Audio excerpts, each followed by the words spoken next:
ایک بڑا اور پرانا گھر تھا۔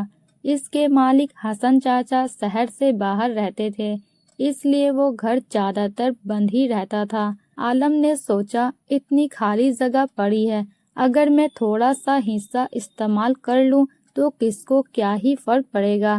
اس سوچ کے ساتھ عالم نے آہستہ آہستہ گھر کے پچھلے حصے کی خالی زمین پر دیوار بنا لی اور ایک چھوٹا سا کمرہ بھی بنا لیا۔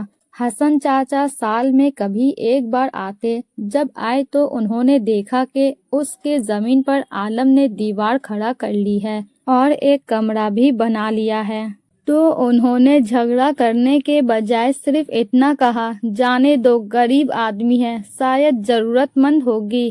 حسن چاچا کی نرمی کو عالم نے ان کی کمزوری سمجھ لیا۔ وقت گزرتا گیا اور عالم کا حوصلہ اور لالچ بڑھتا گیا۔ اب اس نے نہ صرف ایک کمرے کو کافی سمجھا، بلکہ پورے خالی زمین پر اپنا مکان بنا لیا اور باقی جگہ پر اپنا قبضہ جما لیا۔ کچھ سال بعد حسن چاچا ہمیشہ کے لیے واپس آئے۔ اپنا زمین پر عالم کا قبضہ دیکھ کر عالم کو اپنا زمین خالی کرنے کو کہے، لیکن عالم نے ماننے کے بجائے الٹا جھگڑا کرنا شروع کر دیا۔ اس نے کاغذات میں گڑبڑ کرنے کی کوشش کی اور معاملہ عدالت تک پہنچ گیا۔ زمین کا مقدمہ کئی سال تک چلتا رہا، لیکن